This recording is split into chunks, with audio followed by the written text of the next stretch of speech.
하나님의 말씀은 사무엘상 3장 1절에서 9절, 사무엘상 3장 1절에서 9절까지 말씀을 교독하겠습니다. 아이 사무엘이 엘리 앞에서 여호와를 섬길 때에는 여호와의 말씀이 희귀하여 이상이 흔히 보이지 않았더라.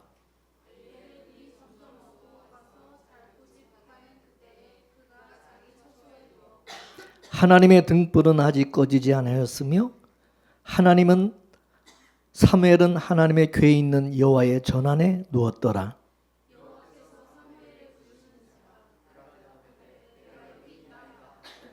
엘리에게로 달려가서 가로되 당신이 나를 부르셨기로 내가 여기 있나이다. 가로되 나는 부르지 아니었으니 다시 누우라. 그가 가서 누웠더니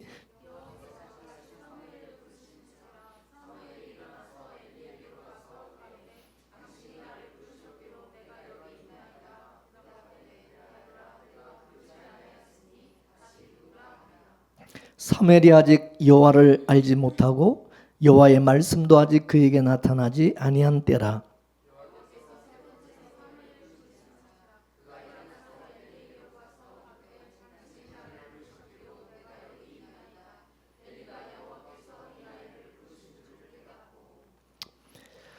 다 같이 이에 사무엘에게 이르되 가서 누웠다가 그가 너를 부르시거든 내가 말하기를 여호와여 말씀하옵소서 주의 종이 듣겠나이다 하라. 이에 사무엘이 가서 자기 처소에 누우느라. 아멘. 이 사무엘상은 하나님께서 시대가 바뀌는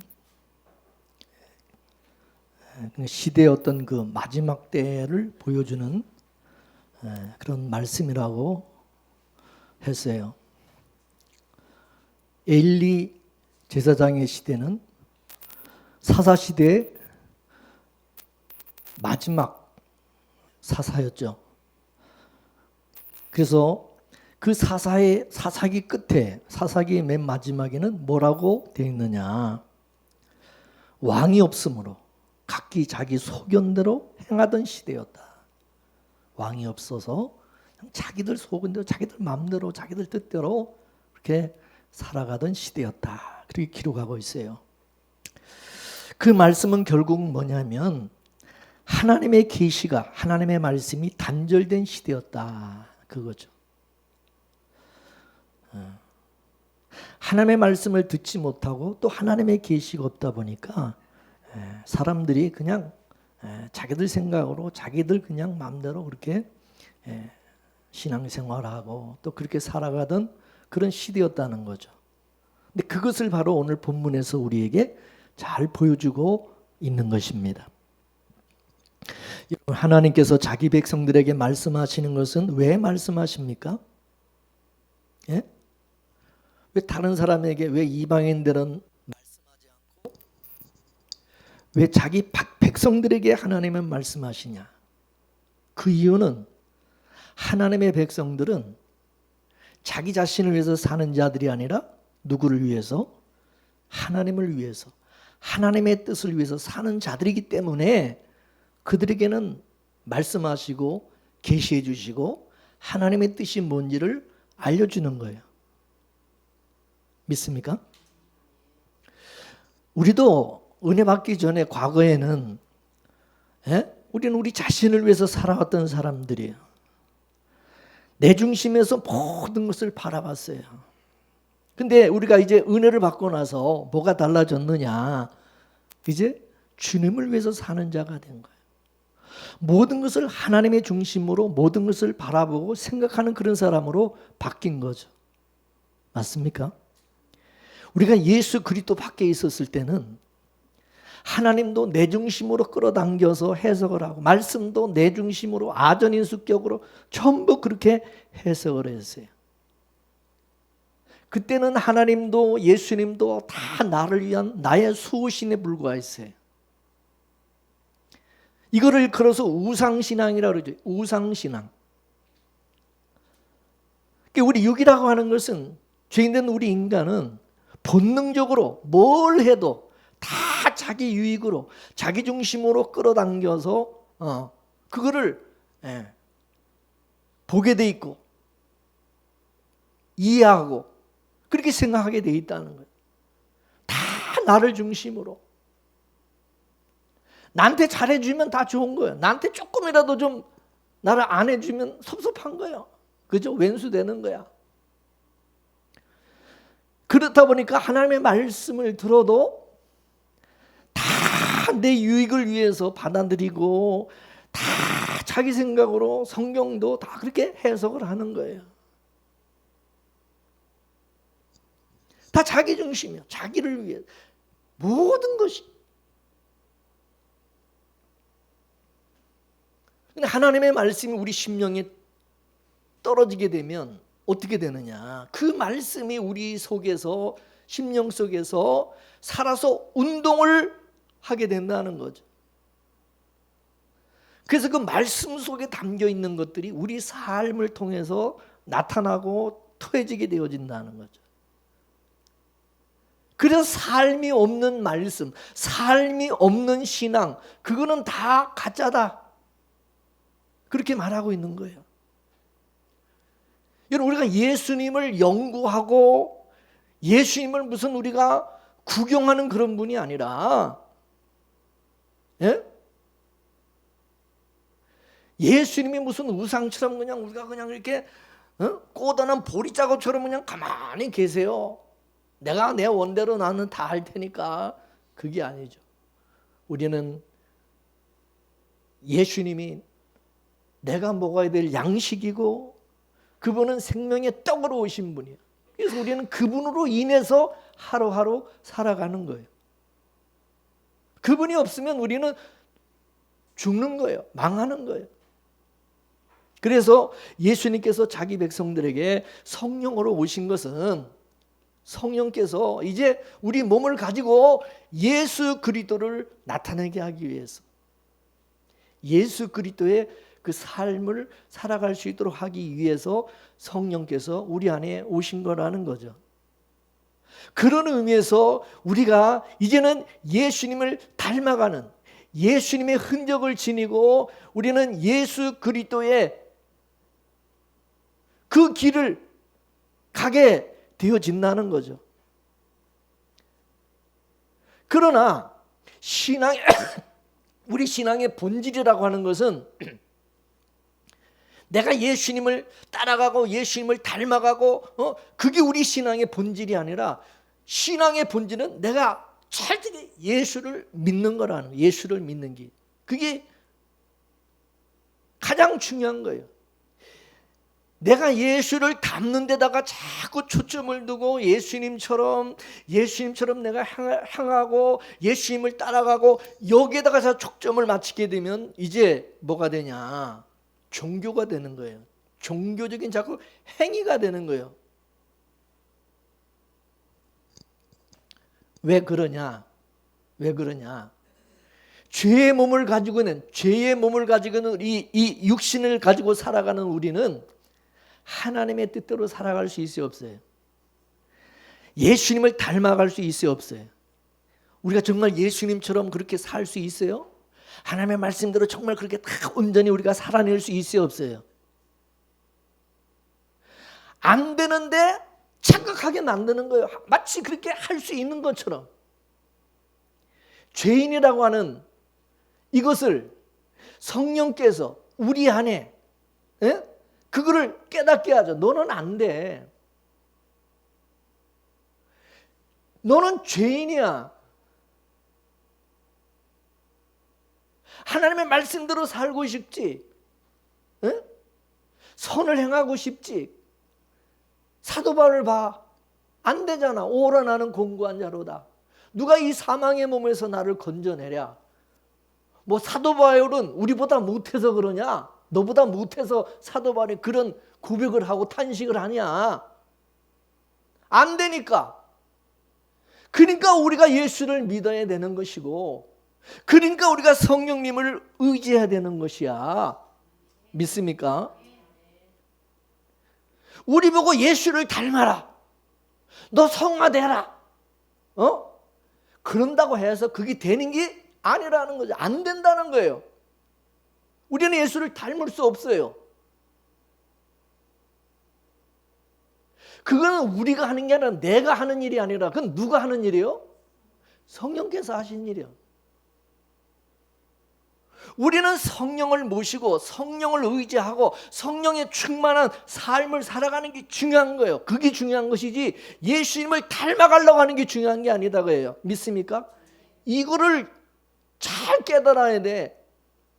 본질은 우리가 성령을 의지하고 성령 충만함을 구해야 되는 것이지 그거는 구하지 않고 나는 그냥 내 힘으로 열심히 살아서 예수님을 나는 닮아갈 수 있어, 성화될 수 있어.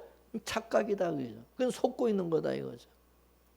성령께서 우리 안에 오시면 성령께서 이제 우리 몸을 가지고 예수 그리스도를 나타내는, 예수 그리스도를 닮아가는, 예수님을 쫓아 살아가는 그런 삶을 살도록 성령께서 이끄신다는 거죠. 믿습니까? 그렇게 살아가지 않으면 성령이 가만두지 않는 거죠. 간섭을 하시고 우리를 죽여버리는 거죠.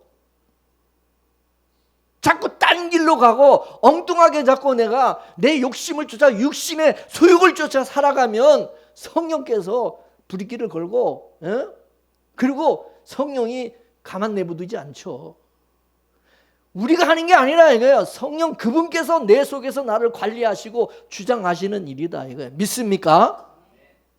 이거를 알아야 되는 거예요. 이거를. 근데 인본주의 신앙은 뭐냐? 인본주의 신앙은 자기가 주체가 돼가지고 뭔가 자기가 자꾸 행하고 자기가 뭔가 자꾸 자기 힘으로 뭔가 자기 의지로 뭘 닮아가려고 뭘 하려고 자꾸 그런다는 거죠. 이게 인본주의 신앙이야. 죄인된 인간은 하나님의 뜻을 행할 수 없는 존재라는 거, 우리는 예수님을 닮아갈 수 없는 그런 자라는 사실을 먼저 깊이 철저하게 깨달아야 된다 이게. 믿습니까? 그게 나는 안 된다는 것을 빨리 그거부터 깨달으라는 거예요. 이게 은혜예요. 이걸 깨닫는 게 은혜다 이게. 그래서 우리가 그런 은혜를 받으면 나에게는 선이 없구나. 나는 진짜 악한 놈이구나. 나는 안 되는 인간이구나. 이제 그게 깨달아지면 그게 이제 깨닫는 게 은혜잖아. 그럼 어떻게 하겠어? 긍휼의 자리로 나가게 되겠죠. 예수님의 십자가 앞에 나가서 하나님의 긍휼을 구하고 하나님의 얼굴을 구하면서 주여 나를 불쌍히 여주세요. 주님의 은혜가 아니면 안 됩니다. 성령께서 도와주시지 않으면 나는 할 수 없습니다. 그렇게 고백이 되게 되어진다는 거죠. 맞습니까? 여러분이 만일 하나님의 말씀대로 정말 여러분이 정말 생각한 대로 잘 사셔가지고 정말 말씀대로 여러분이 살고 열심히 또 교회도 잘 나오고 열심히 봉사도 잘하고 그래 보세요. 그러면 어떤 일이 여러분에게 일어나는가? 뭐 말로는 뭐 주님의 은혜로 다 했다고 그렇게 말은 곧다고 하지만은 끝자락에 가서는 자기가 그렇게 한 거에 대한 반대급부를 원한다는 거죠. 자기 또 그렇게 했다는 것을 은근히 또 자랑한다는 거죠. 그리고 누가 나를 알아주기를 바라는 거예요. 안 알아주면 또 섭섭한 거예요. 그리고 자기 영광을 챙기려고 한다는 거죠. 그렇게 되면 이제 성령께서 어떻게 하시겠어요? 아니 네가 주님의 은혜로 다 해놓고 뭐 말로는 뭐 은혜 그러면서 네가 영광을 다 챙기려고 그러냐? 이런 도둑놈이 어디 있냐? 이 나쁜 책망을 하시는 거죠. 물론 우리가 착한 일을 한 것, 우리가 열심히 하나님의 뜻대로 정말 살아가고 정말 말씀대로 살아가는 거 당연한 것이고 좋은 거죠. 그런데 마치 자기가 그렇게 한 것처럼 나 착한 놈이죠? 나 대단한 사람이죠? 이렇게 나오는 것이 악한 거나 그 말입니다. 그러면 하나님께서 뭐라고 그랬어요? 너 착한 놈 아니거든? 너의 그 착함이, 너의 그 선함이 그게 너의 것이냐? 내 것을 가지고 내가 공급하는 힘으로 네가 다 해놓고 네가 은혜로 해놓고 나는 원래 본래부터 나는 착한 놈이야. 나는 본래부터 이렇게 잘난 놈이야. 그러면서 자기가 자 영광을 챙기려고 하고 영광을 받으려고 하면 뭐라고 그랬어요? 이 도둑놈아, 이 악한 놈아. 예수님 같으면 뭐라고 그랬어요? 이 독사의 새끼들아 그러겠지. 여러분, 신앙이 좋다고 하는 것은 바로 이런 것에 민감해지는 것을 말하는 거예요. 우리가 하나님 앞에 흠과 티가 주름 잡힌 것이 없이 하나님 앞에 서야 되는데 그러려면 어떻게 하냐? 철저하게 고발을 당하고 또 고발당해서 계속 걸러져야 되겠죠. 또 그런 것이 또 이게 한번 은혜 받았다고 다 되는 게 아니잖아. 또 살다 보면 또요 우리가 육신의 몸을 가지고 죄의 본성을 가지고 살아가는 인간이다 보니까 또 고개를 싹 또 이렇게 쳐들고 내가 또 영광을 받으려고 내 의가 드러나려 그러죠. 그때마다 또 하나님께서 말씀으로 또 때리시죠. 또 고발을 하시죠. 그래서 우리의 모든 삶의 끝자락에는 주여, 주님의 은혜가 아니면 안 됩니다. 주여, 불쌍히 여주세요. 나는 죄인 중에 괴수입니다. 나의 나된 것은 다 주님의 은혜입니다. 진정으로 그런 고백을 하는 그런 자리로 나가게 하신다는 거죠. 이게 성숙한 신앙이죠. 사도 바울도 그랬잖아요. 믿습니까? 오늘 본문 말씀을 보게 되면 이 엘리 시대가 어떤 모습인지에 대해서 오늘 뭐라고 말씀하고 있습니까? 자, 본문 1절과 2절 말씀 다시 보겠습니다. 시작. 아이 사무엘이 엘리 앞에서 여호와를 섬길 때에는 여호와의 말씀이 희귀하여 이상이 보이지 않았더라. 엘리의 눈이 점점 어두워가서 잘 보지 못하는 그때에 계세요. 엘리 시대 영적 상황이 어떻다는 거예요?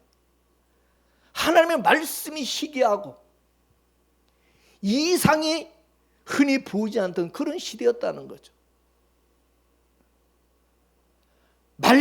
여호와의 말씀이 희귀하다. 그 얘기는 뭡니까? 여호와의 말씀이 아주 없었다. 그런 얘기가 아니라 뭐요? 찾아보기가 힘들었다는 거. 찾아보기가 아주 미미하다 그죠. 눈 씻고 봐도 찾아보기가 참 힘들다 그 말이죠. 성경을 보면 여러분 시대 말에는 기근이 오죠. 뭐가 기근이냐? 말씀의 기근이 오는 거죠. 하나님께서 말씀을 감춰버리는 거죠. 이 지금 시대 말이기 때문에 이 시대도 하나님이 그래서 말씀이 희귀한 그런 시대가 된 거예요. 그래서 하나님께서는 여러분 마지막 때가 되잖아요. 그러면은 어느 시대고 하나님의 말씀을 하나님께서 싹 가리세요.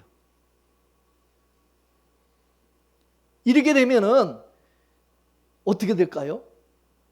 진짜 하나님께 속한 자와 하나님께 속하지 않은 자, 진짜와 가짜가 이제 이게 다 가려지게 되는 거예요. 분리가 되는 거예요. 말씀이 희귀하다. 그 얘기는 무슨 얘기와 같으냐? 예수님을 믿는 자가 적다 그 말이에요. 예수 믿는 자. 말씀이 누구라 그랬어요? 예? 말씀이 예수님이야. 예수님이 누군지를 몰라. 예수를 몰라. 예수를. 교회 다닌다고 다 예수 아는 거 아니에요.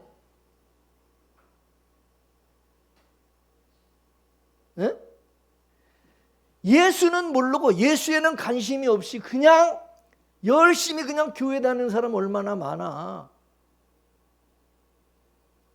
예수 믿는 사람들이 마지막 때가 되면 점점 적다. 예수님을 모르는 사람들이, 예수를 모르는 교회, 예수를 모르는 목사, 성도가 점점 적어진다 그 말이에요.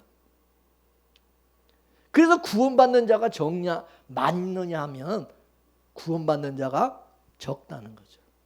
그래서 이 11조가 구원을 받는다는 거예요. 10명이 있으면 그 중에서 1명. 11조는 지난번에 제가 설교를 드리면서 이 11조는 제 만물 첫 번째 하나님의 것으로서 하나님이 이건 장자를 뜻한다고 그랬어요. 요한계시록 7장에 가서 보게 되면 이스라엘 12지파 속에서 인침을 받은 자들이 각 지파마다 1만 2천 명이라고 그랬어요.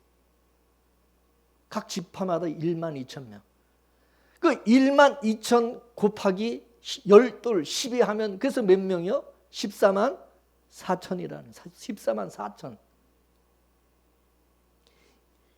요 사람들이 11조인 거예요. 11조. 이 사람들이 구원을 받는다는 거죠. 그런데 예수님이 오셔서 뭐라고 그러냐? 11조에는 반드시 의와 인과 신이 뭐 믿음이 담겨져 있어야 된다고 그랬어요. 무조건 11조 다 뭐 드린다고 그게 다 11조가 아니다. 무조건 교회 다닌다고 다 그게 아니다. 반드시 그 속에 뭐가 있어야 돼요? 의와 인과 신이 있어야 된다. 그게 온전한 11조라는 거예요. 그렇다면 예수님이 오셨을 때에 의와 인과 신이 담겨있는 11조, 그런 11조를 드리는 게 아니라 이 껍데기 11조고, 껍데기 11조만 드리는 일이 많다는 거죠. 이 껍데기.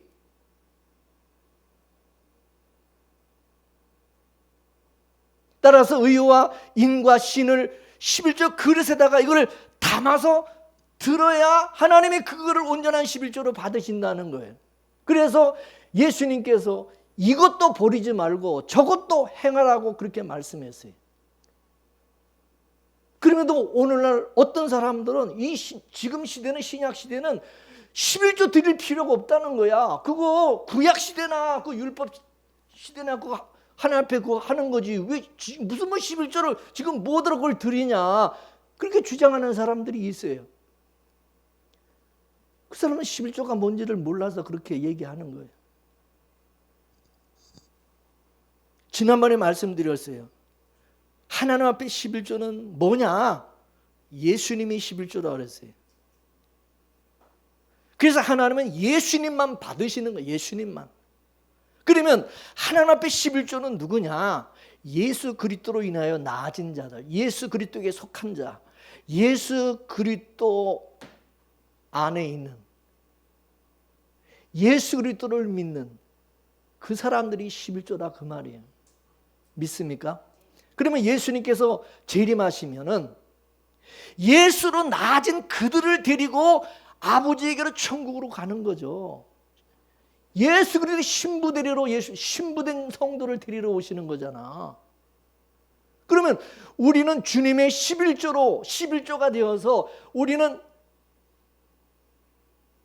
하나님 예수님이 우리를 전부 데리고 하나님 앞에 바쳐지는 거예요. 우리는 주님의 11조로 주님 앞에 드려지는 거다 이거. 믿습니까? 산 제물로 드려지는 거예요. 예수 그리스도의 사람들로 같이 우리가 그리스도와 함께 하나님 앞에 드려지는 거예요. 이게 11조예요.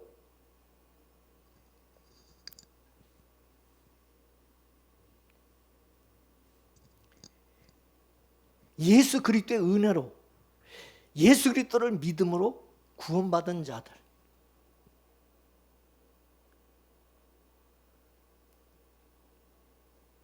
아브라함이 소돔에 거하는 자기 조카 롯이 잡혀갔죠. 그리고 재물까지 전부 다 노략당했어. 모든 것을 다 뺏겼던 재물과 자기 조카 롯과 또 부녀와 그 인민들을 아브라함이 이제 가서 찾아올 때에, 다시 그거 찾아올 때 지극히 높으신 하나님의 제사장이었던 살레망 밀기세덱이 떡과 포도주를 가지고 나와서 아브라함을 영접하면서 뭐 하는 얘기가 뭐라고 그러냐. 천지의 주제시요 지극히 높으신 하나님이요 아브라함에게 복을 주옵소서. 그러면서 너희 대적을 내 손에 붙이신 지극히 높으신 하나님을 찬송할지로다. 그렇게 말했어요. 뭔 얘기예요? 네가 잘 싸워서, 네가 잘나서, 네가 지금 네 조카 롯을 구원한 게 아니라는 거예요. 이 구원은 하나님께서 하신 거라는 거예요. 하나님의 전쟁이라는 거예요. 그러니까 아브라함이 자기가 열심히 나가서 싸워가지고 그래서 다시 찾아오고 조카 롯과 그 식구들을 구원한 줄로 착각했는데, 알고 보니까 이게 아니야. 하나님이 하신 것을 아는 거야.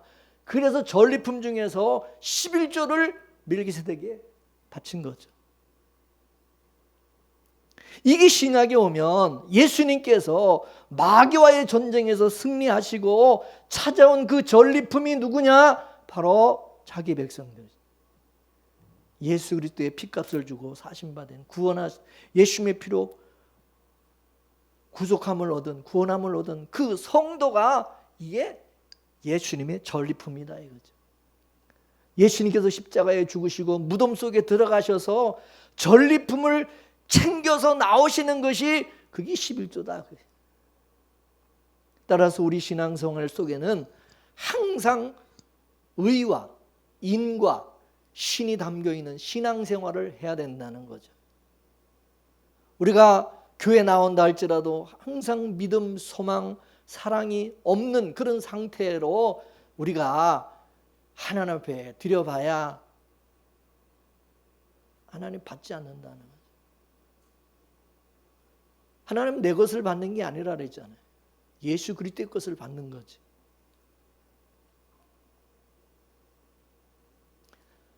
그래서 말씀이 우리 안에 이제 말씀이 내게 임하면, 하나님의 말씀이 임하게 되면 어떻게 됩니까? 이 내 몸을 가지고 그 말씀을 표현하게 돼. 그 말씀을 드러내게 하는 거죠. 말씀을 표현하는. 이게 열매죠. 열매가 나타나는 거예요. 그럼 그 열매를 내가 맺은 거예요? 내가 맺은 거예요? 내 스스로 그 열매를 맺을 수 있는 거예요? 그 열매를 맺게 하신 분이 누구예요? 말씀이잖아요. 말씀. 할렐루야. 말씀. 그 말씀이 누구예요? 예수 그리스도. 그래서 예수님께서 인자가 올 때에 정말 믿음 있는 자를 보겠느냐, 그렇게 말씀하신 것은 그런 사람들이 시기하다는 거예요. 시기하다는 거예요. 예수님이 초림 때도 뭐라고 그러냐, 예수님이 처음 이 세상에 오셨을 때도 이 백성들이 뭐 입으로는 뭐 엄청나게 뭐 나를 존경하는 것 같지만은 마음은 다 내게서, 마음은 없다. 마음은 다 떠났다. 마음은 내게서 멀도다.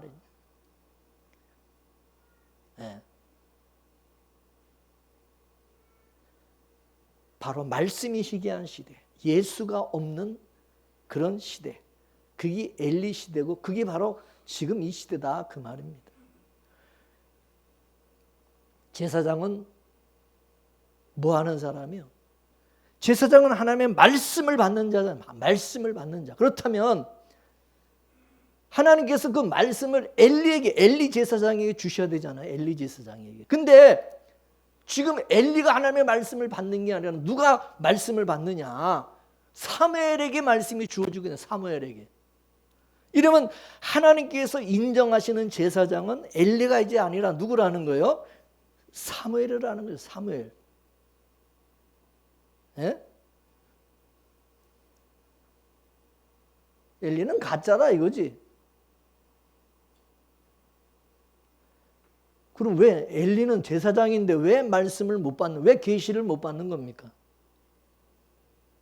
오늘 본문 말씀에 보게 되면 엘리는요, 제사장으로서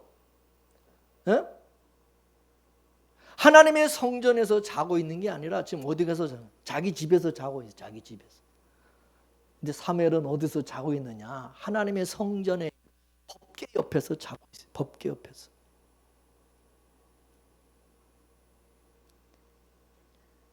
그런데 하나님의 계시는 말씀은 누구한테 임한다고?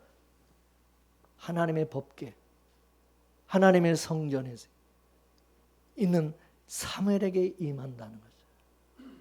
이걸 신약으로 말하면 뭡니까? 예수님의 십자가라고 할 수 있는 거예요. 이 법궤를 의인화한다면 뭐예요? 예수님을 상징하는 예수님. 이스라엘 백성들이 그 하나님의 법궤를 가지고 가나안 땅을 정복한 것처럼 우리도 장차 하나님 나라 갈 때, 들어갈 때에 우리는 누구를 앞세우고 가느냐? 법궤를 들고 가요?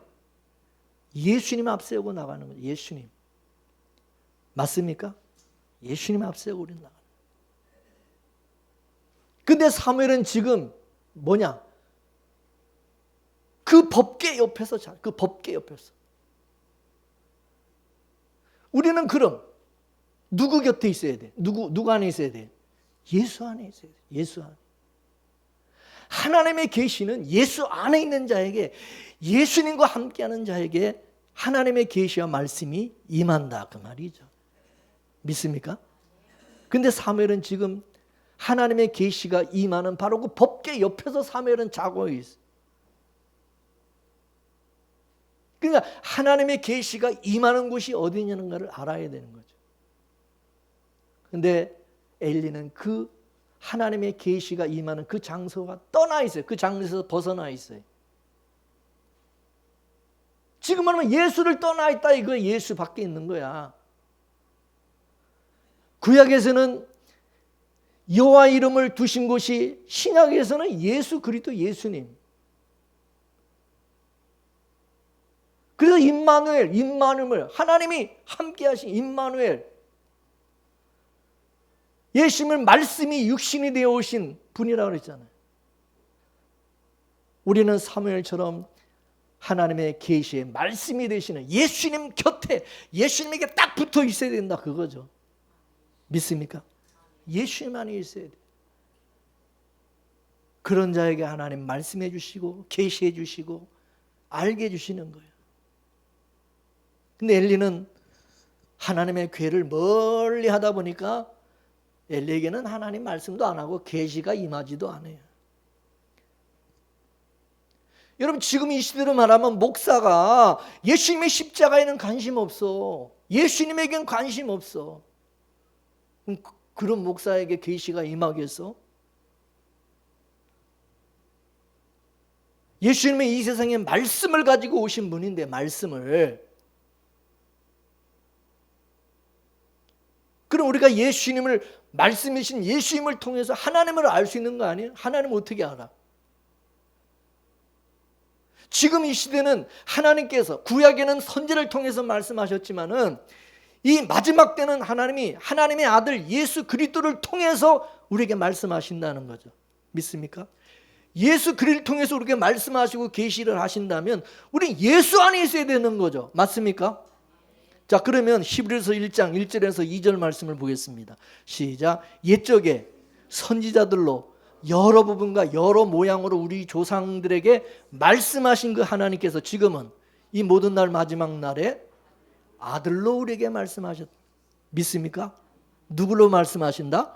아들.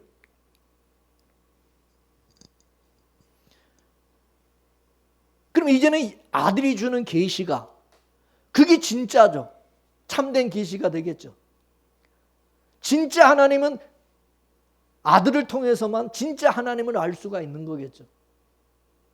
옛적에는 여러 선지를 통해서 알 수가 있었어요.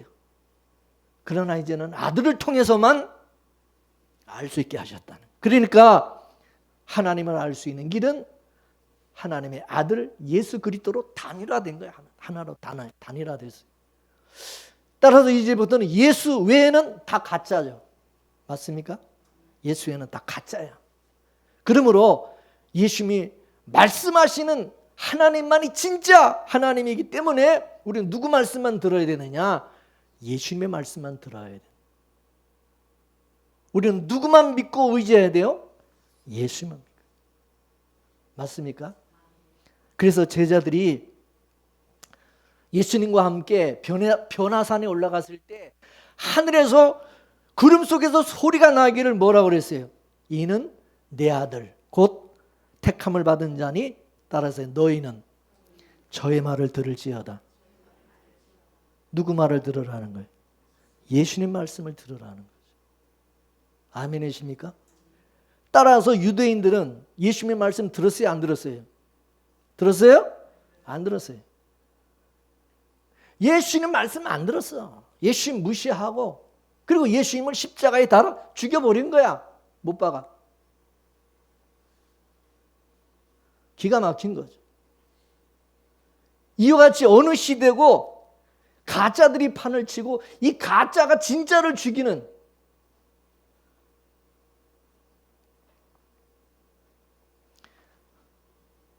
요한계시록 1장 1절 말씀을 보겠습니다. 요한계시록 1장 1절 시작. 예수 그리스도의 계시라.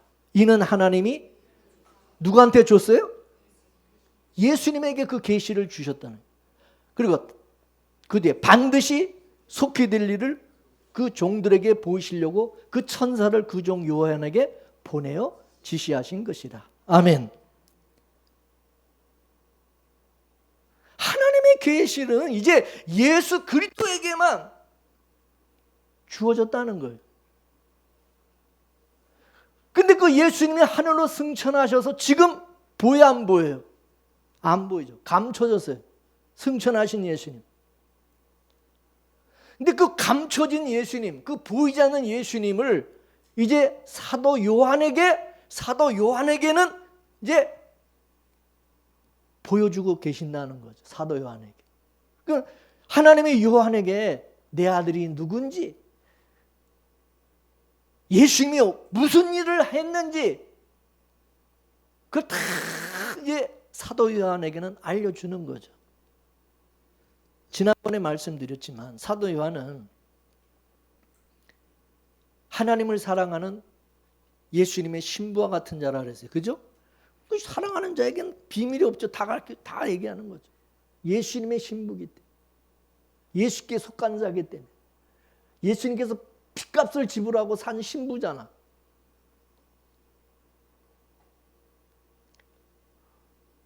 왜 예수님께서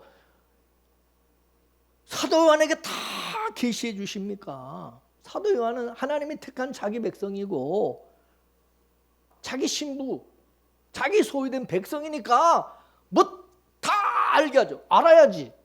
아, 신랑을 모르고 결혼합니까? 아, 신랑과 이제 우리가 결혼하고 신랑과 함께 천국에서 영원히 살려면 예수님을 알아야죠. 믿습니까? 여러분, 우리가 다른 거는 다 몰라. 다른 사람은 다 몰라도 누구만 우리는 알아야 돼. 누구는 잊어버리면 안 돼. 맞습니까? 여러분 유튜브에 여러분 나오는 거 여러분 보셨는지 모르지만 미국에 있는 어느 권사님인데 이제 나이가 들어가가지고 치매가 걸려가지고 이 권사님이 자기 남편도 못 알아봐. 아저씨 누구예요? 자기 남편은 거 몰라. 그리고 자기 자식들이 왔는데 자기 자식들은 몰라. 누구세요? 몰라 자기 자식을. 근데 예수님에 대해서 얘기하니까 예수님에 대해서는 막 쫙 얘기를 다 하는 거야. 아니 다른 건 다 몰라. 다 잊어버리는데 예수님에 대해서는 확실하게 기억하고 예수님에 대해서는 막 어이구 열변을 토하는 거야. 야, 절해야 되는데 저게 맞는 거야. 여러분 남편 다 잊어버려도 괜찮아. 자식들 다 잊어버려도 괜찮아. 마지막 때 예수님만 붙드세요. 예수님만 여러분 기억하시면 돼요. 아멘이십니까? 네. 왜 그 권사님에게 다른 건 다 잊어버리게 하시고 왜 하나님께서 왜 예수님만 그렇게 확실하게 기억하고 예수님을 기억하고 예수님을 그렇게 붙들게 하셨을까요? 예수님의 신부니까. 예수 그리스도의 신부니까. 맞습니까? 예수님이 우리 메시아가 되시고 예수님이 우리 구원의 주가 되시고 예수님이 나의 신랑이 되시고 나의 전부잖아. 생명이고. 다른 건 진짜 다 우리는 몰라도 예수님만 있으면 되는 거 아니에요? 그럼 그분을 알아야 돼. 왜? 그분이 우리를 구원하시는 구원의 주기 때문에. 그분이 우리의 생명이에요. 우리 구원을 위해서 우리가 할 수 있는 게 뭐가 있어요? 우리 인간에 뭐가 있어요? 그 권사님도 그렇죠. 나이 들면 다 잊어버리는 거, 치매 걸리면 다 잊어버리고 어떻게 할 수 없잖아. 어떻게 해? 잊어버릴 수, 다 잊어버리는데 병 들리면 어쩔 수 없지. 그런데 기억하게 하시. 구원의 주님을 잊어버리지 않게 해주시. 그래서 구원이라는 것은, 이 믿음이라는 것은 하나님의 선물이고 은혜라는 거죠. 할렐루야. 그 권사님은 은혜가 있어요, 없어요? 은혜 받았어요, 안 받았어요? 우리가 보더라도 야, 저 권사님은 정말 은혜가 충만하시구나. 하나님이 사랑하시는 분이구나. 어떻게 다른 건 다 잊어버리고 어떻게 예수님은 저렇게 똑똑하게 기억을 하시고 이렇게 가슴에 예수님을 막 얘기하면서 막 그 흥분하시고 막 은혜다, 은혜. 이 구원이라는 것은 이게 사람을 어떻게 인위로 할 수 있는 게 아니구나. 이게.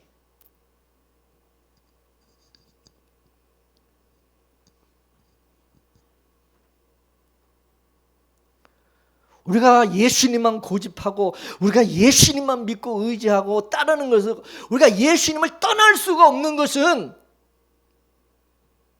그분만이 계시를 가지신 분이고 그분이 말씀이 육신이 돼서 우리에게 오신 분이고 그분이 나의 생명이기 때문에 내 목숨, 내 생명과 내 생명 목숨 다 내놔도 예수님을 바꿀 수 없는, 우리는 예수님만 붙들어야 되기 때문에 천하 인간에 다른 이름을 주신 적이 없다고 그랬어요. 진짜 이것을 아는 사람들이 예수의 신부된 자죠. 예수님이 전부인 사람이죠. 할렐루야. 예수님이 전부인 거죠.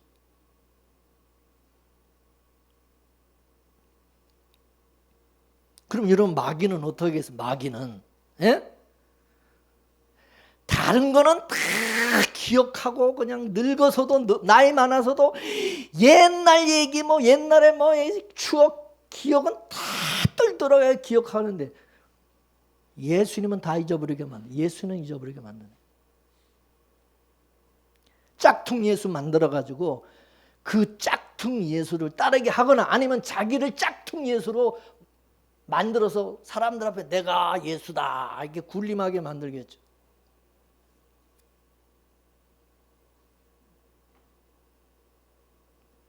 그러나 성령은 마귀와 달리 철저하게 나는 죄인이라는 사실을 깨닫게 하시고 오직 예수만 믿고 오직 예수가 아니면 나는 안 된다. 나는 답이 없다. 나는 구원받을 수 없다. 이걸 철저하게 알게 하여 주셔서 마지막 죽는 순간에도 또렷또렷하게 예수님만 붙들고 예수님만 의지하고 예수님 앞세우고 천국 가게 하시겠죠. 그게 성령의 역사지. 맞습니까?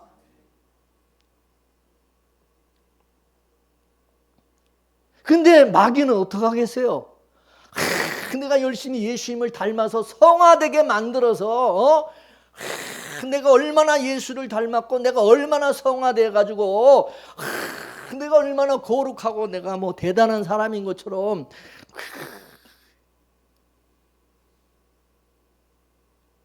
사람들 앞에 막 자기를 내세우면서 그걸로 또 판단하려고 그러고 예수 닮아가는 게 잘못된 건 아니잖아요. 내가 닮아가는 것, 내가 닮은 것처럼 하면 안 되지. 그거는 자연적으로 예수 안에 있으면은 내가 노력한다고 되는 게 아니라 성령께서 내 안에 계시면 자연적으로 나타나는 그건 열매죠. 성령의 열매. 할렐루야. 성령의 여러분 9가지 열매가 그게 다 뭐예요? 예수님의 성품 아니에요? 할렐루야. 그 성령이 맺게 하신 열매라고 그러잖아. 우리가 그렇게 노력해서 우리가 힘으로 그게 맺을 수 있는 그게 열매예요. 그게 내가 할 일은 없는 거죠. 내가 뭔가 막 노력을 한다? 그죠? 수상한 거죠. 수상한 거예요. 오직 우리가 할 일은 뭐라고? 우리가 할 일은 뭐라고? 예? 예수 믿는 거. 성령님 의지하는 거. 성령을 구하는 거. 성령의 도우심과 이끄심을 따라 살아가는 거. 할렐루야. 오늘 그것만 하면 돼. 나머지 신경 쓸 필요 없어. 내가 얼마나 뭐 열매를 맺고 얼마나 뭐 예수님을 닮아가고 그런 거 왜 신경 써? 그건 성령이 하실 일이지. 믿습니까? 그래서 예수님이 뭐라 했어요? 포도나무 가지는 어디만 붙어 있으면 된다? 예? 가지는 나무에만 붙어 있으면 어떻게 된다고? 저절로 과실을 맺는다. 저절로 열매 맺게 돼 있다는 거예요. 그러면 가지가 신경 써야 될 것은 열매 맺는 데 신경 써야 돼요. 나무에 붙어 있는 데 신경 써야 돼요. 예? 나무에 붙어 있는 게 중요한 거죠. 열매 맺는 게 중요한 게 아니라. 그죠? 붙어 있으면 그건 자동적으로 자연의 그거는 열매 맺는 거잖아. 근데 왜 열매 맺는 것들 신경 쓰냐고. 열매 많이 맺어가지고 사람들한테 무슨 뭐 자랑하려고 그러는 거야? 나 이런 사람이다. 나 이렇게 예수 믿고 복 받고 잘 됐다. 뭐 그거 자랑하고 싶어서 그런 거예요. 왜 그렇게 열매 신경 쓰냐고. 포도나무에 잘 붙어있는, 포도나무는 예수님이잖아. 예수님에게 잘 붙어있는데 우리는 신경 써. 그게 중요한 거지. 할렐루야. 예수님 붙들고 사는 게 중요한 거지. 예수님 놓치면 안 되지. 예수님 떠나면 다 꽝이지.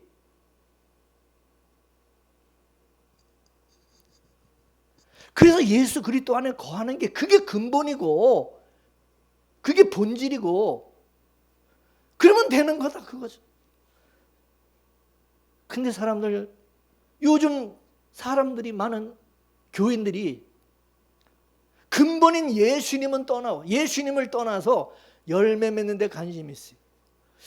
얼마나 능력을 많이 행하고 얼마나 뭐 봉사를 많이 하고 얼마나 전도 많이 하고 얼마나 예수님을 많이 닮아갔고 얼마나 뭐 교회가 부흥하고 성장하고 뭐 얼마나 복을 많이 받았는지 안 받았는지 그런 데만 신경 쓰고 있어요. 그런 데 신경 쓰고 있어요.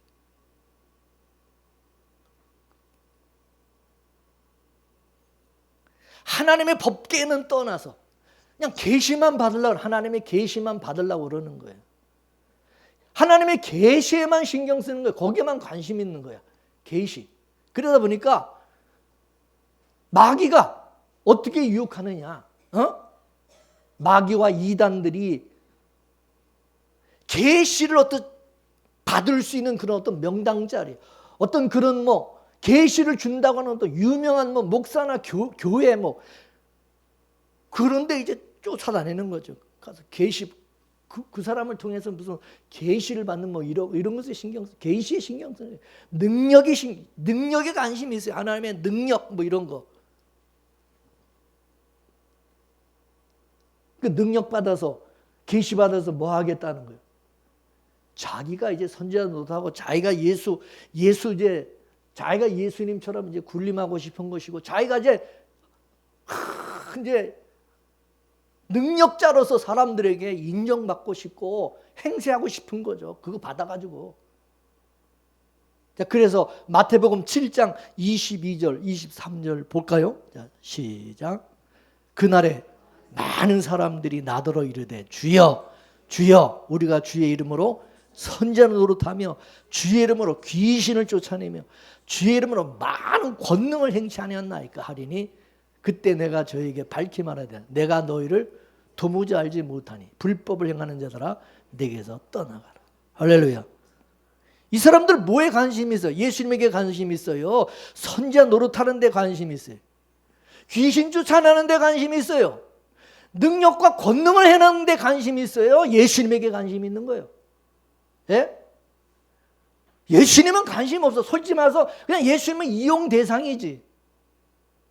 실제는 관심은 뭐냐?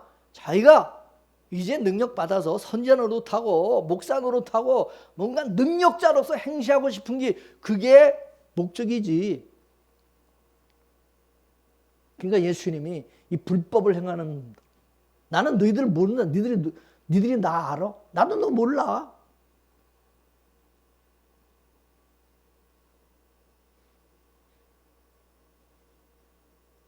이 사람들은 예수님이 중요한 게 아니죠. 예수를 믿으려고 하는 것이 아니라 자신들이 뭔가를 받아서 예수님을 이용해서 자기들이 뭔가를 행하고 싶은 거예요.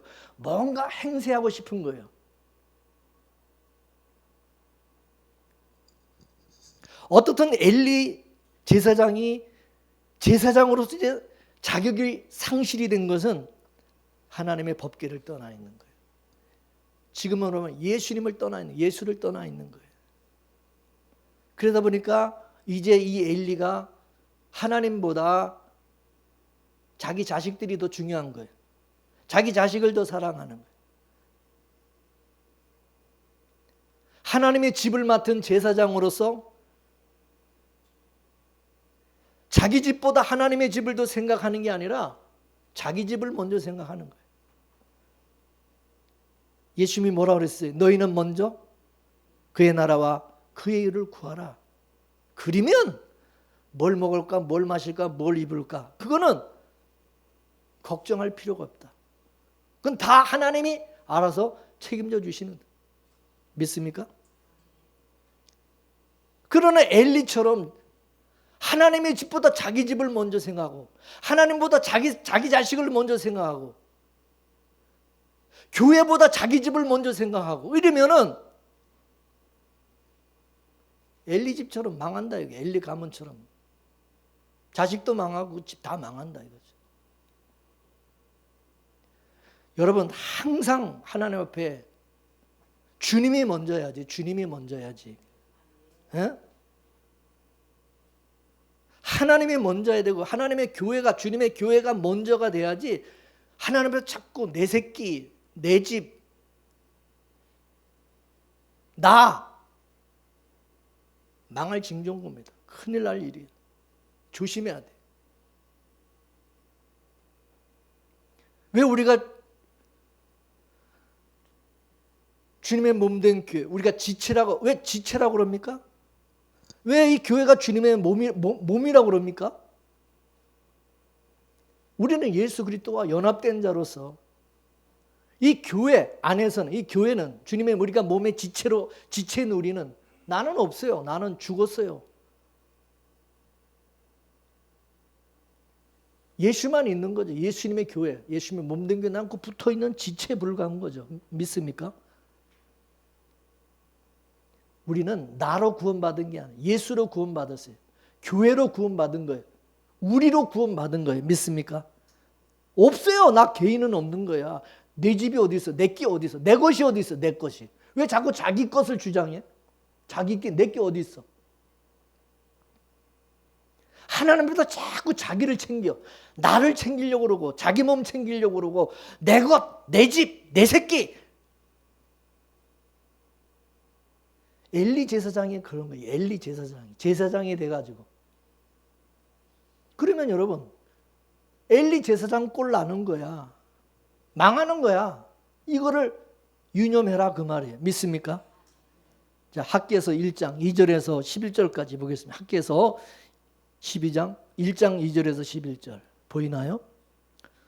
자, 보이는 분은 읽으시고 다 같이 시작. 만군의 여호와가 말하여 이르노라. 이 백성이 말하기를 여호와의 전을 건축할 시기가 이르지 아니하였다 하느니라. 여호와의 말씀이 선지자 학개에게 임하여 가라사대 이 전이 항무하였거늘 너희가 이때 판벽한 집에 거하는 것이 가냐? 그러므로 이제 나 만군의 여호와가 말하노라. 너희는 자기의 소위를 살펴볼지니라. 너희가 많이 뿌릴지라도 수입이 적으며 먹을지라도 배부르지 못하며 마실지라도 흡족하지 못하며 입어도 따뜻하지 못하며 일꾼이 삭슬 받아도 그것을 구멍 뚫어진 전대에 넣음이 되느니라. 나 만군의 여호와가 말하노라. 너희는 자기 소위를 살펴볼지니라. 너희는 산에 올라가서 나무를 가져다가 전을 건축하라. 그리하면 내가 그로 인하여 기뻐하고 또 영광을 얻으리라. 나 여호와가 말하였느니라. 너희가 많은 것을 팔았으나 도리어 적었고 너희가 그것을 집으로 가져갔으나 내가 불어버렸느니라. 나 만군의 여호와가 말하노라. 이것이 무슨 연고뇨. 내 집은 황무하였으되 너희는 각각 자기 집에 빨랐음이니라. 그러므로 너희로 인하여 하늘은 이슬을 그쳤고 땅은 산물을 그쳤으며 내가 한지를 불러 이 땅에 산에 곡물에 새 포도주에 기름에 땅의 모든 소산에 사람에게 육축에게 손으로 수고하는 모든 일에 임하게 하였느니라. 아멘. 여기 보면 너희가 열심히 많이 뿌려도 많이 투자를 해도 수입이 적. 아무리 먹어도 배부르지가 않아. 아무리 마셔도 흡족하지 못해. 입어도 따뜻하지 않아요.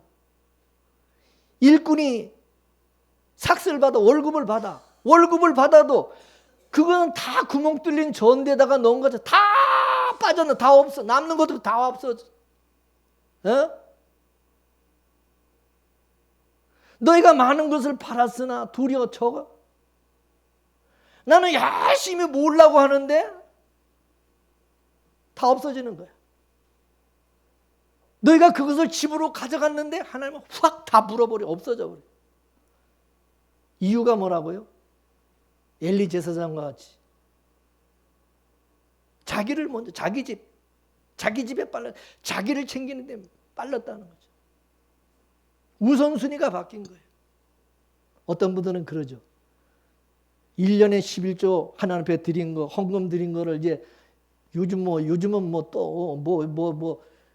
세금 그거 공제 받겠다고 기부금 영수증 떼어달라고 그래가지고 맨날 또 떼어주면 이제 다 나오잖아요. 1년 동안 자기가 헌금 드린 게 나오죠. 그러면 어떤 사람은 많이 드린 것도 있고 적게 드린 것도 있겠지만 이게 보면 1년 그걸 모아놓으면 얼마나 많아요.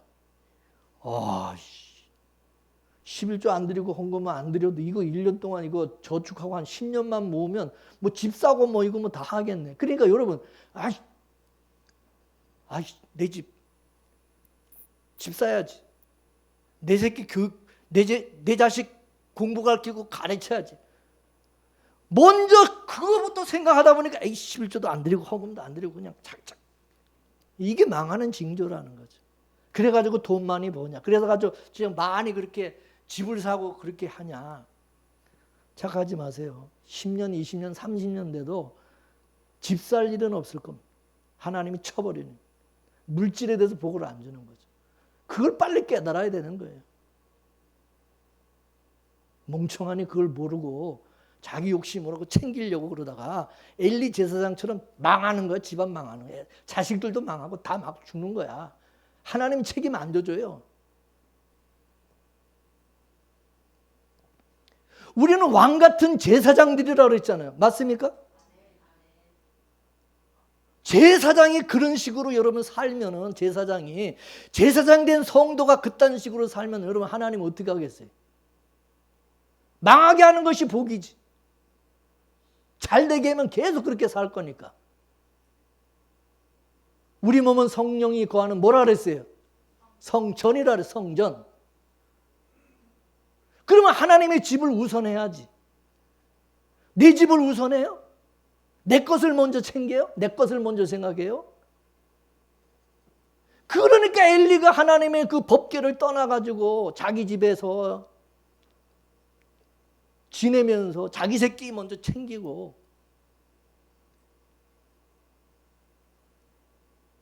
그러니까 점점 엘리가 눈이 어두워져 가지고 이게 보지를 못하고 하나님의 계시를 말씀을 또 들을 수도 없어요. 여러분 이 갑자기 이렇게 되는 게 아니에요. 갑자기 이렇게 되는 게 아니라요. 사람 신앙이라는 것이 서서히 이렇게 되는 게 서서히.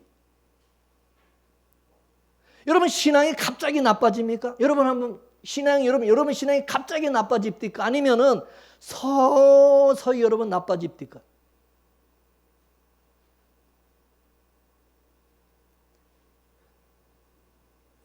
왜 죄를 영적 문둥병에다가 비교했을까? 왜 문둥병에 걸리면요, 이게 썩어 들어가는데 감각이 없어요. 감각이.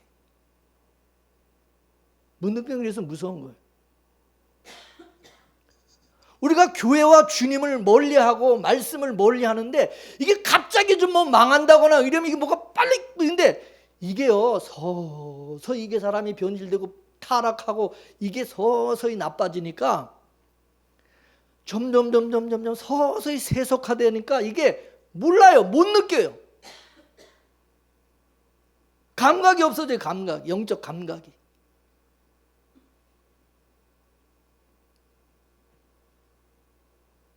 엘리도 눈이 점점 서서히 나빠지고 서서히 이게 안 보이는 거예요. 어두워져 가는 거죠. 영적으로 어두워져 가는 게. 그러니까 하나님께서 엘리라는 이 고목을 잘라내버리고 사무엘이라고 하는 구루터기에서 새로운 순이 자라게 하시는 거죠. 새로운 순. 여러분, 하나님 앞에서 큰 자가 누굽니까? 예? 하나님 앞에서 어른이 누구예요? 자기를 의지하는 자죠. 자기를 의지하는 자. 그 하나님 앞에 어린아이는 누구예요? 어린아이. 우리가 어린아이가 되지 않으면 하나님 나라에 갈 수 없다 그랬죠. 그죠? 어린아이가 뭐가 어린아이예요? 아이들처럼 하나님만 의지하고 예수님만 의지하는 사람. 애들 보세요. 애들은 그냥 엄마 아빠 잡잖아. 맨날 엄마 아빠 안 보이면 울고 엄마 아빠 어디 갔냐고 막. 애들은요, 엄마 아빠 없으면 지는 죽는다 생각하는 거야. 이게 어린아이야. 하나님과 예수님만 의지하는 자가 하나님이 보실 때는 어린아이로 보는 거예요. 믿습니까? 마태복음 18장 3절 말씀 보겠습니다. 마태복음 18장 시작. 이르시되 진실로 너에게 이르노니 너희가 돌이켜 어린아이같이 되지 아니하면 결단코 천국에 들어가요, 못 들어가요? 꿈 깨세요. 못 들어가요. 천국 갈 것이라고 착각하지 마세요. 하나님은 누구를 작은 자로 어린아이로 본다고? 예수 믿는 자. 예수 믿지 않는 사람들은 다 뭘로 보여? 거인인 네피림의 후손, 안악자손과 골리앗과 같이 보는 거예요. 골리앗처럼.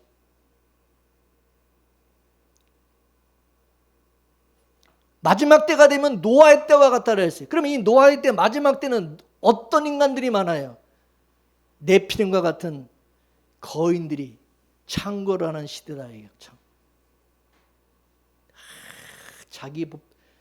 자기 몸 키우고 자기 키를 키워서 자기 능력을 더 이렇게 개발해서 자기를 더 빛내고 높여서 자기를 영웅으로 만들려고 하는 시대다 이게.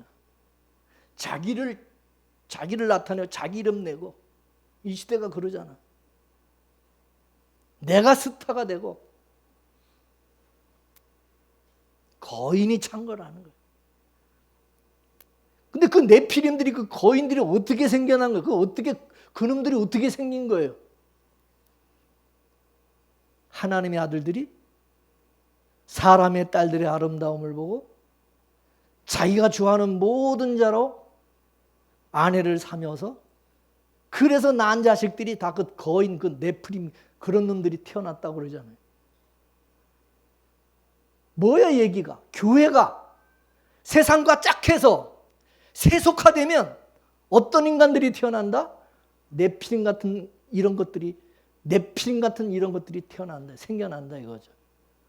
큰 거인이, 이런 네피림 같은 이런 것들이 돌연변이 같은 그런 것들이 나온다 그것입니다.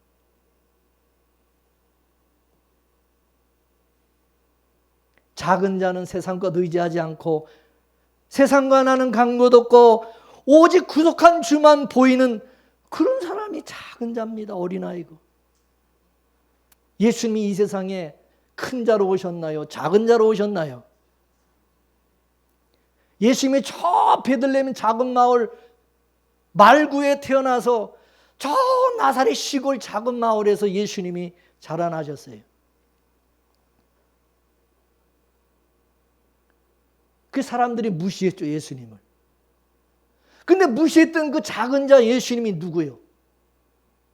하늘의 계시를 담은 말씀이고 메시아고 구원해주고 하나님의 아들이었던 거죠. 하나님께서 역사의 마지막 때가 되면 반드시 하나님 기근을 보내신다. 기근. 엘리야 선지자 시대에 보면 이스라엘 백성들이 자기들이 잘 먹고 잘 사는 것이 하나님 때문이 아니라 누구 때문에? 바알 때문에. 아세라 신이 자기들에게 이렇게 풍요를 가져다 주고 이렇게 축복해 주어서 이렇게 잘 먹고 지금 이렇게 잘 살고 있다 이렇게 생각하고 있었죠. 그래 하나님 어떻게 했어요? 하늘문을 닫아버리고 3년 반 동안 비 한 방울 안 주셨죠. 예? 완전히 기근을 당하게 만드는 거죠. 마지막 때도 하나님께서 기근을 내리시는 것은 자기들이 지금까지 먹고 산 것이 하나님께서 주셔서 먹고 사는 건데 하나님은 은혜로 사는 것인데 이거를 모르고 자기들이 잘나서 먹고 자기들이 직장 나가가지고 열심히 일하고 열심히 투자하고 열심히 뭐 이렇게 해서 산 것처럼 착각하니까 하나님께서 그래? 닫아버리는 거죠. 한순간입니다. 한순간. 망하는 거 한순간이에요. 여러분 뉴스에서 보시면 아시지만 이 마지막 전 세계 지금 기후 변화로 인해서 나타나는 재앙 같은 이런 일들 여러분 보시죠. 한순간에 다 날아가잖아. 다 타버리고 그냥 다 떠내려가 버리고 그냥 뭐 그냥 산사 다 묻혀버리고 죽어버리고 뭐.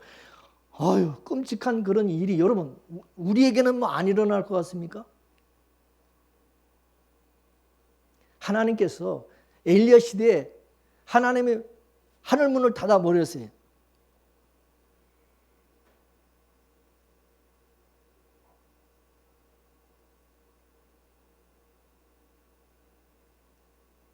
하나님의 백성들이 잘 먹고 잘 사는 게 중요한 것이 아니라 하나님께서 보내신 자 예수님을 알고 그를 믿고 의지하는 것이 그게 본질, 그게 중요한 것인데 그걸 놓쳐버리면 하나님은 이제 닫아버립니다. 근데 가짜 선지자들이 어떻게 했습니까? 하나님의 계와 제단을 떠나 세상과 짝하여서 우상신앙을 가지고 등 따시고 배부르고 부족한 것이 없이 살아가고 있는 것을 뻔히 보면서도 그런 자들에게 계속 축복해달라고 복을 빌어주고 만사형통하게 해달라고 기도해주고 특별 새벽기도 특별 무슨 축복 부흥성에 뭐 이래가지고 특별 축복성에 이래가지고 계속 복을 달라고 하는 앞에 이 가짜들. 여러분 하나님께서 하늘 문을 닫아주신 것이 너무 사랑이고 은혜라는 것을 알아야 되는 거죠. 왜? 하나님 그렇게 안 하면 계속해서 이스라엘 백성이 여러분 돌이키겠어요? 계속 바알과 우상 신전 앞에 가서 거기 문전성시를 이루겠죠. 계속해서 거기는 문전성시를 이루고 하나님의 선지자 엘리야 쪽에는 아무도 와서 들으려고 안 하고 그 당시에 바알에게 무릎을 꿇지 않은 자 7,000명밖에 없었다. 그 눈에 보이지도 않죠. 엘리야 선지자도 7,000명이 정말 있는지 없는지 엘리야 선지자도 몰랐죠. 하나님이 있다고 그러니까 그거 안 거지. 눈에 씻고 봐도 없으니까 안 보이니까. 그럼 다 어디가 있는 거예요? 바알 신전, 아세라 신전에 다가 있잖아요. 거기 다가 있잖아요. 거기. 그럼 계속해서 하나님께서 비를 내려주시고 계속 잘되게 해주시면 여러분 계속 바알이 아세라가 자기 사장님이 회장님이 월급 많이 줘가지고 자기 열심히 일하고 열심히 해서 잘된 줄 계속 그렇게 생각하겠죠. 그러면 죽도록 어디에 충성하겠어? 하나님께 충성하겠어? 어디에 충성하겠어? 어디에 헌신하겠어? 회사에 아주 목숨 걸겠지. 왜? 받은 게 있으니까 그동안에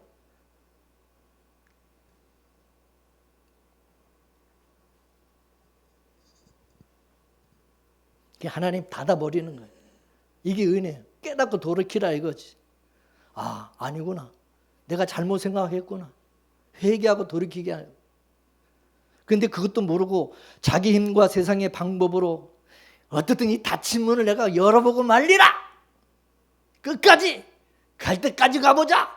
계속해서 세상과 짝하고 우상신앙을 가지고 살아가면 진짜 망하는 거예요. 이제 진짜 죽는 거예요. 이제 진짜 죽는 거죠. 그거는 진짜 죽여요 하나님. 그러므로 하나님이 기근을 보내시는 것은 이게 진짜 예수님을 품고 사는 놈인지 이게 가짜로 예수 믿는 척하고 지금 이 가짜 신앙을 가지고 이게 사는지 이거 구별하기 위해서인 거예요. 가짜는요, 그러면 다 떠나죠. 주님 안 찾죠. 그러나 생명의 복음을 품은 사람은 생명의 복음 말씀 전하는 자를 찾게 돼 있어요. 믿습니까? 그렇지 않은 사람은 육신의 것을 쫓아 계속 그걸 찾아가 그쪽으로 가는 거예요. 딱 나눠주는 거예요. 기근을 당해보면 고난이 오면 하나님의 백성은 깨닫고 거기서 돌이켜요. 육을 쫓지만은 깨닫고 성령을 쫓아서 다시 돌아와요. 돌이키는 거예요. 그게 복 있는 사람이에요. 그죠? 그래서 기근을 통해서 하나님이 이게 진짜 영을 쫓는 놈인지 이게 육을 쫓는 놈인지 딱 구분을 하기 때문에 쭉정이와 알곡이 딱 가려지는 거예요. 추수를 하는 거예요. 왜 마지막 때 하나님이 기근을 보냅니까? 추수하기 위해서. 알곡과 쭉정이를 가르기 위해서 기근을 보내는 거예요. 마지막 때 추수 때 가을 때 여러분 비를 많이 내리면 비가 많이 오나요? 요즘 장마철 이제 한참 이제 벼가 막 크고 이제 이때 비가 많이 오지. 여러분 열매를 맺을 때는 추수할 때는 비도 안 와. 가물어요. 왜? 열매를 맺어야 되기 때문에. 마지막 때는 그래서 양식이 없어 주림이 아니라 뭐가 없어 기갈이라? 말씀을 듣지 못한 기갈이 온다 그러잖아요. 말씀을 듣지 못한 기갈의 시대가 온다는 거예요. 마지막 때. 이것이 오늘 본문에 말씀과 이상이 희귀한 시대가 온다 그것 말입니다. 엘리야 시대도 마찬가지. 3년 반 동안 기근이 있은 후에 아방과 바알을 섬기는 선지자들과 아세라 선지자들을 다 갈멜산에다 다 모아놓고 야 누가 진짜 하나님인지 누가 진짜 신인지 니들 우리 각자 제단을 쌓고 기도해서 불러 응답하는 신이 그게 진짜고 그렇지 않은 신은 그건 가짜라고 우리 하자. 그러니까 오케이.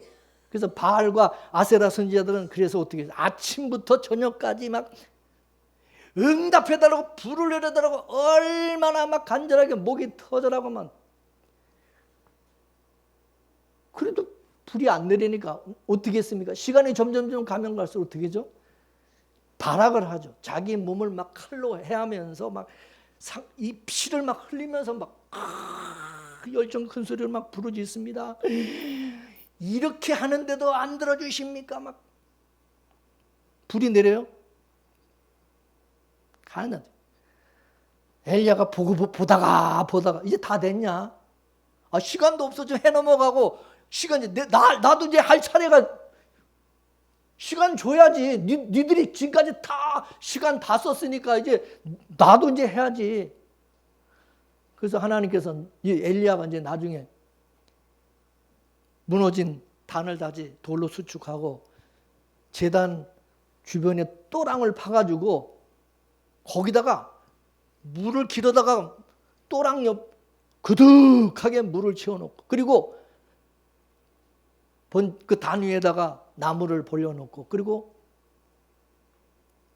송아지를 잡아가지고 각을 떠서 거기 올려놓고. 근데 여러분 이게 불이 안 붙게 만드는 건 불이 안 붙게. 물을 갖다가 거기다 이렇게 해놓으면 다 꺼지지. 물이 있어서 불이 잘 붙어요. 안 붙지 더. 근데 엘리야는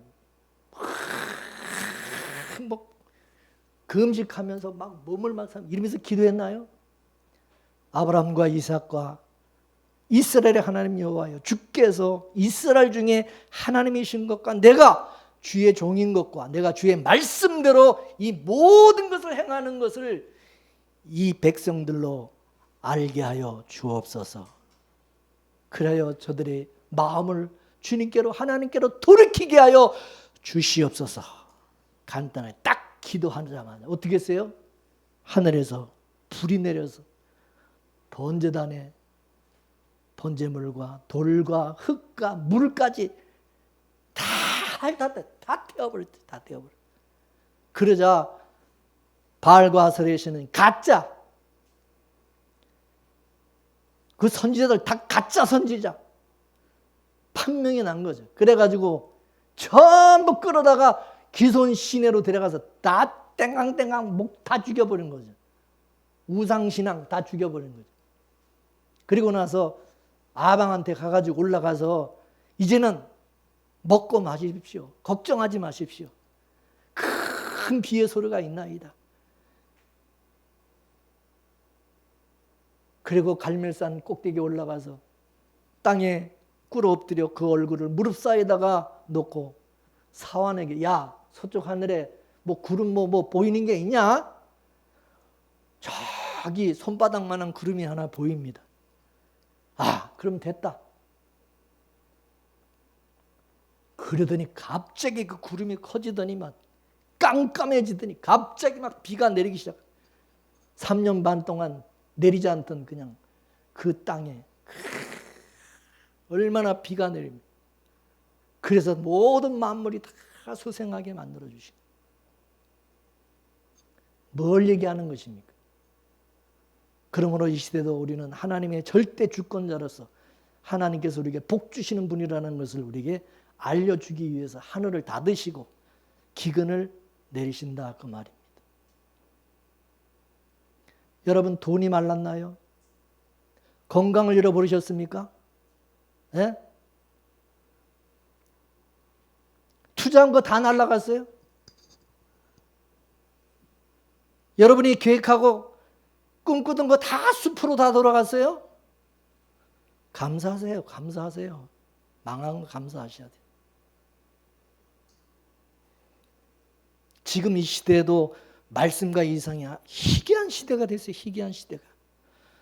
말씀이신 주님을 떠나서 사람들이, 교인들이 세상과 짝하여서 우상신앙을 가지고 우상신앙에 빠져서 살아가고 있죠.